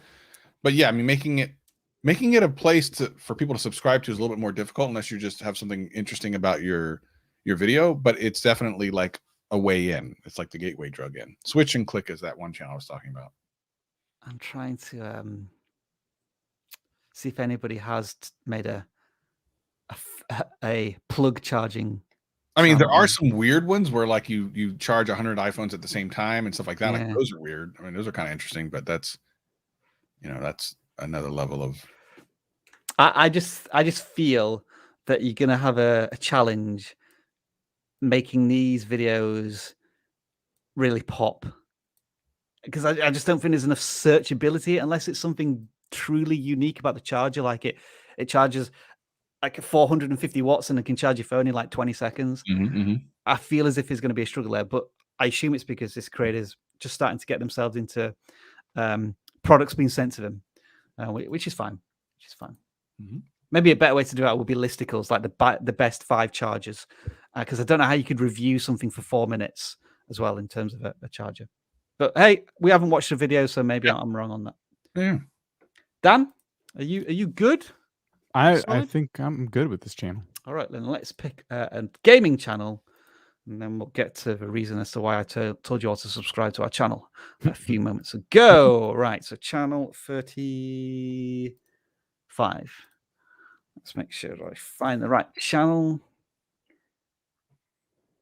We can take a look at what they have been up to. FUBARED. Uh-oh. It's a cool name. I like it. I like the name. Don't let me down. Halo. So Halo Infinite fails. That's like the vibe I would perhaps get from this. That's cool. Yeah. It's a new game, obviously, so they got in at the right time. I mean, actually, the right time would have probably been like a couple weeks before, but yeah, leading up to it. Yeah, not bad considering it's still kind of a newish game. Doing a lot of shorts, which could potentially work because we know shorts in video games tend to do pretty well. I think I should. Did I send Dan this? And I can't remember. I think I sent it to you, Rob. There's a couple of channels that are doing particularly well in gaming for short form content that are not shorts. They're like 1.5 minutes and less. Yeah. Did I send that to you, Rob? I don't know if you did, but that is a known thing. Dan's been doing this himself. Yeah. These videos are like, I guess 1.5 minutes or less. It's like gaming specifically, though. It's not like other things. I mean, you see some other random things, but there's a couple of channels that just specifically have done that. And I'd be interested to see if that would work for Halo 2. as well. Not Halo 2, but Halo as well. It very well could. I think the big problem this channel's having is the titles. I Mm. knew you were going to say that. I'm glad you did. Halo Highlight 5. It sounds like you have a lot of these. So more specific, please. Because I think the 1 minute, 2 minute videos could work, even if they're not on shorts. So that's enough time for a highlight, right? So what is the highlight? What happened? What am I going to see? Did something get shot out of the air? Was it like a no scope headshot? Give me something. And there you go. Like no skill required, which is a pretty good, intriguing title. And then Might As Well Be Bots, also a pretty intriguing title. And if you're a fan of Halo, you kind of see it and you're like, oh, that's Halo. And Might As Well Be Bots is probably just enough for you to sit through the 13-second short and see what's going on. Yeah, it's like you found something there. So why did you title this video as such? I guess because it's that's a minute 50, so that's not a short. Curious.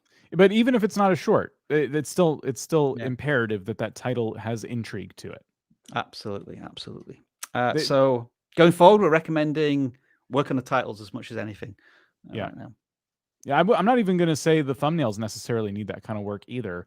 Because if you're doing interesting highlights and that YouTube chosen thumbnail is intriguing enough, that sometimes you can get away with that. Mm-hmm. That's okay, but the title's going to be really strong there. Just some dude that likes Halo. There you go. Now look, so this is Master Chief. That is the actual Master Chief. That's him. I don't think that's what Master Chief looks like inside of his helmet, but yeah, that's proof. What are you talking about? Yeah, it's right there. He's big and burly. I like Weapon, man. I'm into the single player right now, and Weapon is one of the coolest personalities in the video game so far. I dig Weapon a lot. Okay, let's start talking about Halo for a few minutes. Let's derail this live stream and talk about that. So, my experience of the Halo single player campaign was that it was very bland for an open world shooter. Like there wasn't that much to do, collect, see, unlock, etc., etc. And I blasted through it in about 20 hours. So it was fine. It was okay. I hope I can get through it in 20 hours because my backlog of gaming is crazy, and I got derailed. I got derailed with a game that I had no idea I was going to like, which was Ghost Recon Wild something or whatever, which is amazing. We're open, like incredible, mind blowing. But I think when most of those things are just kind of the same couple of things over and over and over again, and it just depends on how addictive those small things are. And so far, I'm enjoying Halo for what it is. It's fine. I think a good complaint is that in the open world area, the environment is just the same everywhere. It's forest and tundra. Whereas, in the original 20 years ago, they had the snow section and stuff. And it's fine. It's fine. I think it's cool. I saw someone in chat say something that is not completely true. They said, you haven't reviewed a UFC channel. We actually have. And I gave my expertise because I used to have an MMA podcast that was quite popular, I might say. Dan, what game have you been playing on recently? What have I been playing recently? I picked up Skyrim again because I still haven't beat the story, and that anniversary edition was on sale, so recently, so I grabbed that. But yeah, no, I want to play the Halo campaign, just haven't gotten around to it. It's fun. You can't co-op it though, right? Right, which was confusing. At the moment, I think you can in the future. Maybe I'll just wait until you can co-op it, and then I'll just finish the rest with like Dan or something. That'd be fun. I like co-oping Halo games, and I was shocked that was not a feature. Well, wait a minute, why can't we do the co-op Gears of War 6? Because I haven't played through that at all. Can we just co-op that together? I only played the first or second one of Gears of War. Gears of War 5, we're talking about. Is 5? Yeah, whatever the last one was. That was Gaming Corner. Yes. Folks, type in right now if you are subscribed. #audits. One time. You start typing that in. One time only, please. Because you'll spam the chat, and it doesn't work, by the way. It only takes you the first time. So we are going to pick some channels from this collection of entries very soon, and we will audit them. So we'll let that just run for a few minutes, and we'll pick another channel. I think it will be a non-gaming channel because we just audited FUBARED. So let's take a look at this one from our form. Look at that stream go. I wonder what else we'll use that for. I have an idea. Yeah. Oh, what have I done there? Hang on. Just a sec. What? So we need the URL. What's going on here? Okay. What are you doing, Rob? I'm going to give them one. You're being chance. very kind to this person. Yeah. Well, it's because we're going to do this exact same thing in a second, aren't we? Schofield Studios. I hope this is the right channel. We assume it is. All right, then. So, movie reviews, critiques, video essays. That's the early vibe I'm getting. Home Sweet Home review. Is this? I love Home Alone as a Christmas movie, the first one and second one, but I think I heard there's like another one. Is this what that is? Is that like a review of the newest one or something? Oh, there's like 6. I think the first 2 are the original. I've never watched any cast and beyond crew. that. I just don't even want to think that they made more. But I like how this video, all the Home Alone movies ranked worst to best, which is about 12 days too late. Like you should have done this. I'd say it's a month too late. You want to do this at the beginning of Christmas. 100% right. This should have been done a month ago. At this point, it's kind of irrelevant. Now, on the side of the other flip side of this is potentially if it gets decent amount of watch time and YouTube kind of understands what the video is about, next year at this time, it actually might take off. We see this all the time with evergreen content. Similar here as well with like the Bond top 10 movies, and you've got Bond in there, but again, that was released like 2 or 3 months ago.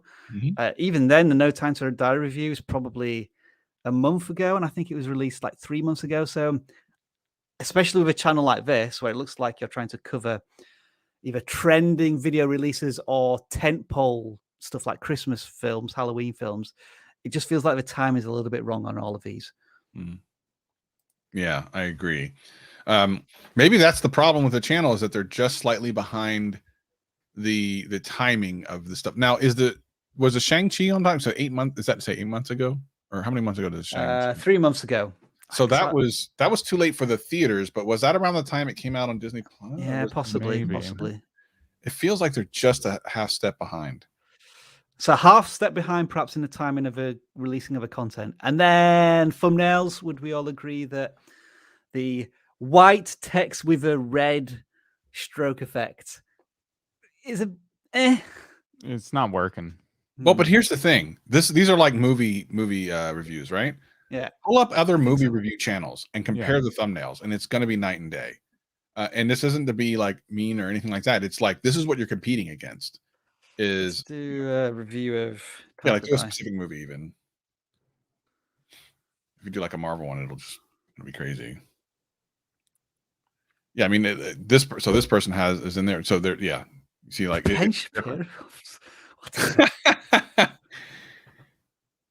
actually did review it. That's funny. Angry video game nerd is in there. So I mean, the thumbnail style is just completely different, and you need to consider what people are being served compared to what you're doing, and make it something that's recognizable. Okay, so yeah, they are just doing movie reviews and talking about movies.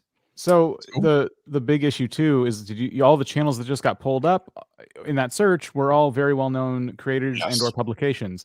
That's what you're fighting against. So I think a better strategy for you would be to experiment with your pitch a little bit more. Make a controversial statement about the movie. Like give a hot take or something. Hot take. Something that's going to make your review stand out, because right now we can get this content served to us before the movie's even released, because IGN gets this stuff early. These other creators are getting this stuff early before anybody else. So their review is done and ready to go. And you're on the consumer side of it, where you're just kind of getting stuff as it comes out for everybody. So you have a lot fighting against you there. Why should I choose Schofield Studios to help me make movie viewing decisions? Right. What's going to differentiate yourself? We already know that timing is a bit of an issue. The thumbnails need a little bit of tweaking. And then how are you going to pitch your movie review to an audience? Because you're already in a well-established competitive space.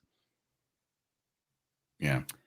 With all of that being said, let's do the audits. 255 entries. Nice. And we also have 1,000 likes as well. So yay. Yay. My metrics manipulation has worked. Yes. I just tell people to like the video, like the live stream. Okay, so what we're going to do now is we'll click this button. It is going to just randomly draw one of your channels. And then hopefully we're going to be able to find it on YouTube, which means that we can then review it. And it is Convict-3'd Llama. Convicted Llama. Oh, right. Well, I wanted to add the numbers. So if they're going to use numbers, you've been convicted. They're going to include numbers. I'm going to pronounce them as numbers. Oh, there's a dangerous Metroid Minecraft head heading towards the planet, and the sun has gotten worryingly big there in the channel banner. Right then, Dan. So Hypixel, I'm seeing here. Good approach too. So talking about making money on the Hypixel server. Ah, okay. Interesting. So yeah, this is niche within a niche stuff we're looking at now. So they're on the Hypixel server is a very popular Minecraft server. You can do a lot in it, and obviously money is a thing in that server. So that is what they seem to be focusing on with some success. So my question would be, or my advice would be for any of these money-making ones, include the dollar amount that you're potentially earning in the thumbnail to encourage that click. Mm-hmm. That is one method for sure, and they should be doing that. I think the other thing they should be doing is they're burying the lead with a lot of these videos. That's okay to do sometimes. You've done your top 10s, you've done your top 5s. Now it's time to show the actual mechanic of making the money. And in a lot of cases, it's usually a farm of some kind that you can build or something like that. So I think saying the best money-making methods for blank, good strategy. You've been doing this for a while. Now start getting more specific. The best money-making, instead of saying the best money-making method, say this blah, blah, blah makes you X amount of dollars. You know, get right in there. Take one of your top 10 videos, dissect it, and make 10 videos and break down each method. I hope that makes sense for everybody listening. It makes sense to me in my brain, but it's also, we're almost 2 hours into this. Just to clarify, Dan, in Hypixel, can you actually make real money, or is this virtual currency? It's probably virtual currency. I don't think there's any kind of like crypto element there. Can you click into one of the top 10s and see if there's like timestamps too? Because I'm curious. Yeah. Maybe I can outline this even better. Oh, there's not timestamps. You should definitely be implementing chapters. Although, is this only? Oh, it's a 34-second ad. Oh, sorry. That's confusing. Which one did it? It must have been at least like more than 8 minutes. Yeah, it was the one in the middle there. 8 minutes, 51 seconds. So okay, I was gonna say if there's chapters, we can look and see what each method is broken down by chapter. I was gonna say from there, take each method, make it its own video. That might be a nice way to continue down this track of like valuable ways to make money, because you're probably at the point where you're like, I've covered so many ways. Where do I take this channel? And that would be my next evolution of that. I've noticed sometimes here that the mix money making and making money, like they swap those two words around, and I think, you know, going back to that concept of your title could be making blank, making money blank, because and these are the most popular videos. You're using this money theme in so many of these videos that I think there's more to be leveraged there. I got pushed one of these videos today actually, which is very interesting. This came up, not one of their videos, but a video about Hypixel, but getting XP rather than money. So are there other things that people seek out on Hypixel that are similar to money as a currency that you can also say how to get more XP, how to do whatever on Hypixel? So, and it looks like they've done this a little bit, like which minion makes more money. They're already kind of getting into those more specific methods. So more experimenting in that department. Lovely stuff. Let's draw another one. Let's do one more. This is fun.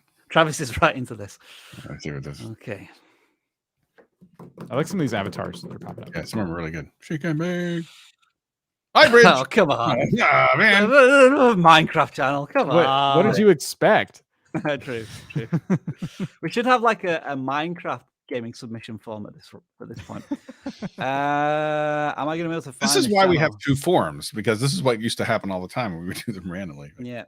iBridge, 1,500 subscribers. What I like about the Minecraft channels, in the thumbnails. Yeah, what I like about the Minecraft channels today is they are going for the value pull, you know, on their content. There's a lot of opportunities for us to find these channels and then be, I'm just going to play Minecraft, but we're not seeing that. We're seeing people really try and find some niche value, which is good. Infinite trying to TNT pick out glitches. The last 3 videos have done that. It looks like they're just doing shorts, maybe with a couple exceptions. Okay.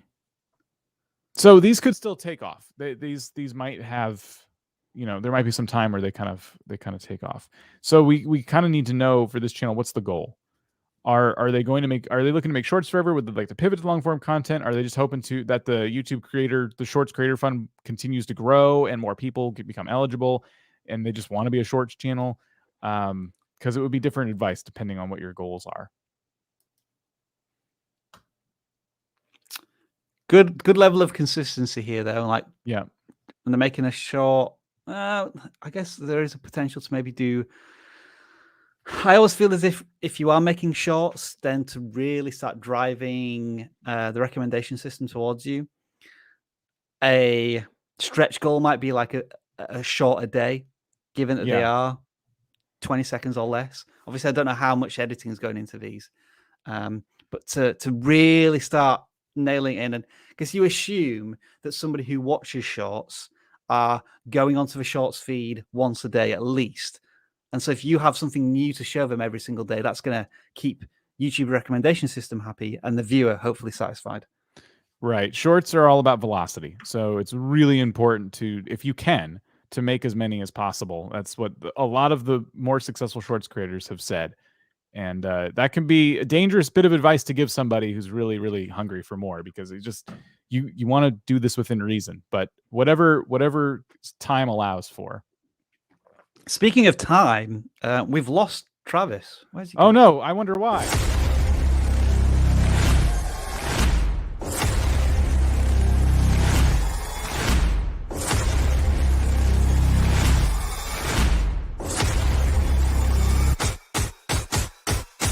Let's see what this guy got. Maybe he got something interesting. Nope.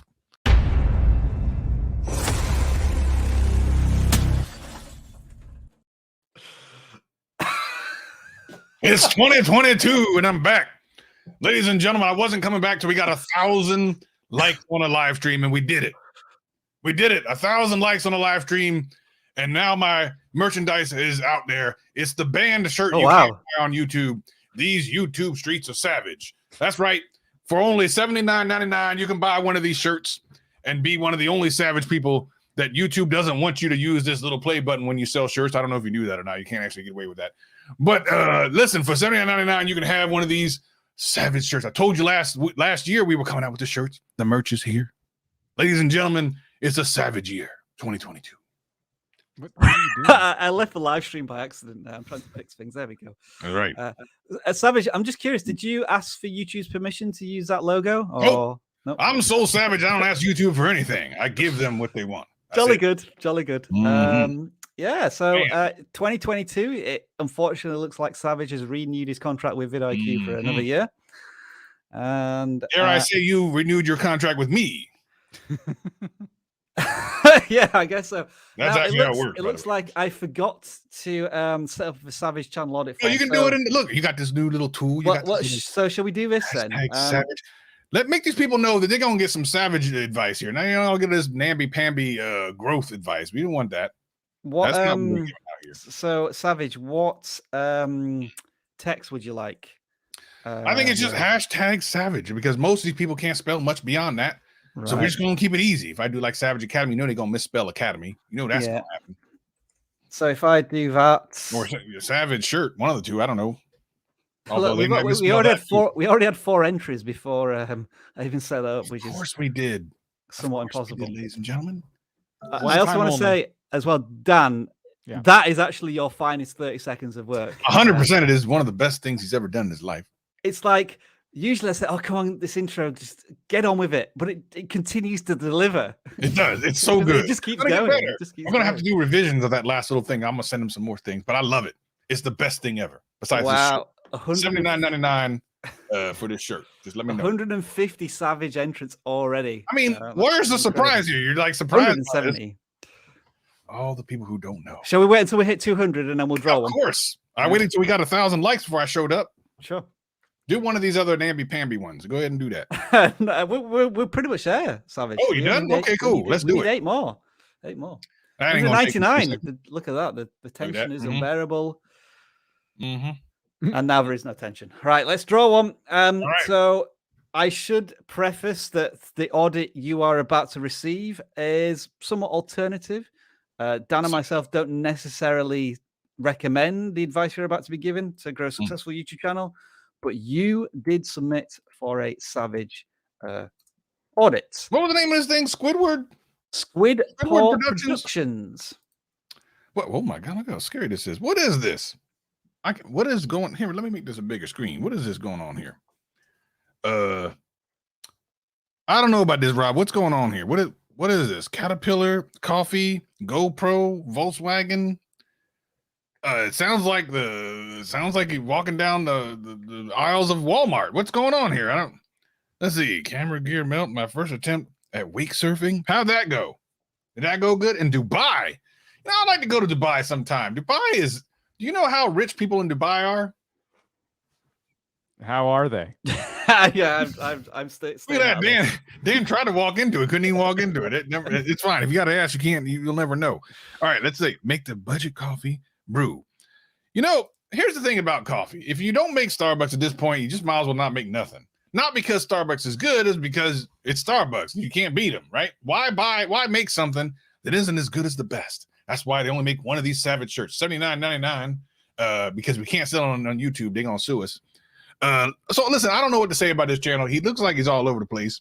He got some tomatoes in one picture and some burritos in the other and a Volkswagen in the third. Sounds like a fun Friday night, but not for me, ladies and gentlemen. Let's find what more Savage Academy is. Where are these tomatoes and burritos? It was in the right there. Yeah, see that whatever that mess is over there. There's some shenanigans over there. I don't know what's going on over there. Sure. Right. But for 2022, here's your piece of advice. SquidPaw Productions.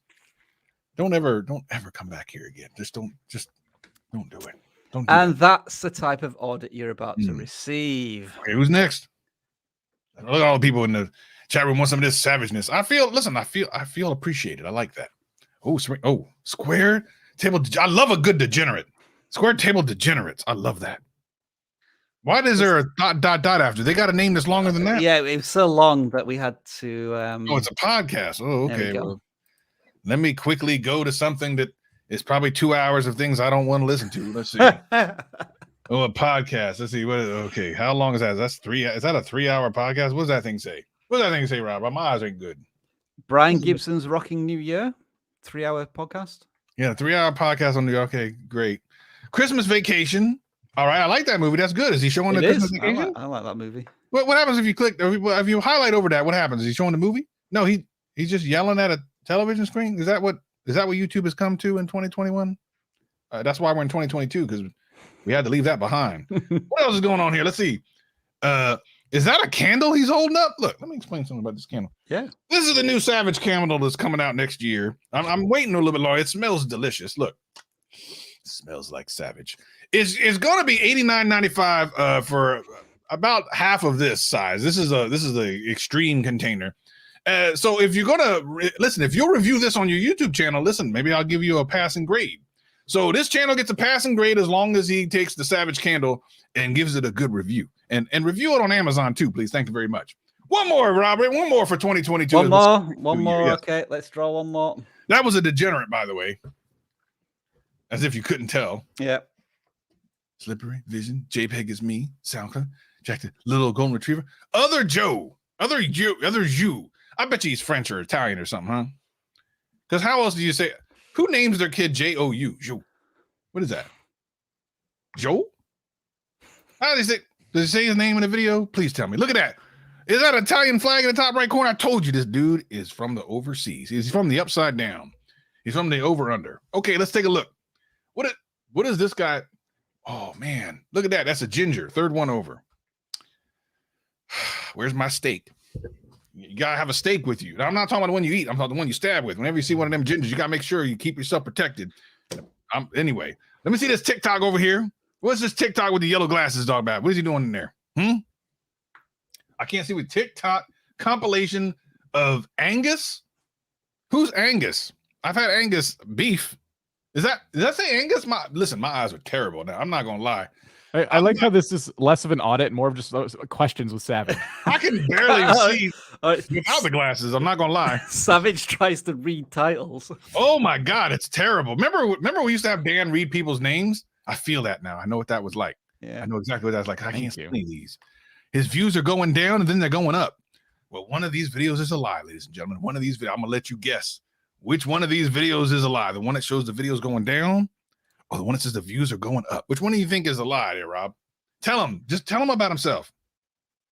Tell that ginger what he should do with his YouTube channel. Tell him. I think he should decide whether he's gonna make content about Beyblades or TikTok reaction What's compilation. a Beyblade? I thought a Beyblade was like a knife that your woman holds. Shall we just move on from that comment? Isn't that what that is? I don't know where to go with you're any like, of this. I'm gonna cut you if you ever talk to that girl again. I'm like, all right, Beyblade. Isn't that what that is? Great. Oh, okay. Do you want to do another one? Yeah, sure. Why not? What time? Let's put ourselves through more. Yeah. Why not? Let's do this. Let's see what we're gonna go all the way in. We dive all the way in. I feel as if like there's a bit of a delay, as if Savage is still stuck in virtual reality from a few. Slaavgaard Manga. We know Slaavgaard. We all know Slaavgaard. If you've ever been around the vidIQ live stream, the guy that's always in the corner sweeping up after everyone leaves is Slaavgaard. That's Slaavgaard. He's always here all the time. Appreciate Slaavgaard coming on through. Oh, I don't know what's happened here. Okay, look, here we are again with the shenanigans. What is going on here? And do your parents know what's going on? Do that. Let me ask you a question, Slaavgaard. Now, I don't know how old you are. Maybe you're out of the house. You're probably still living with your parents. Let's just say you live with your parents, because I think that's what's happening. Do they make you keep the door open when you're on the internet? Because I think that's probably a good idea. You know, sometimes when you can't be responsible with the internet, people got to tell you leave the door open because they don't know what you're in when you close the door. You're going to be on that show. Remember that show? Have a seat. When they come into that house, you know what I'm talking about. The show. Back in the day, that was a good show. Let me tell you, that was a good show. I love that show.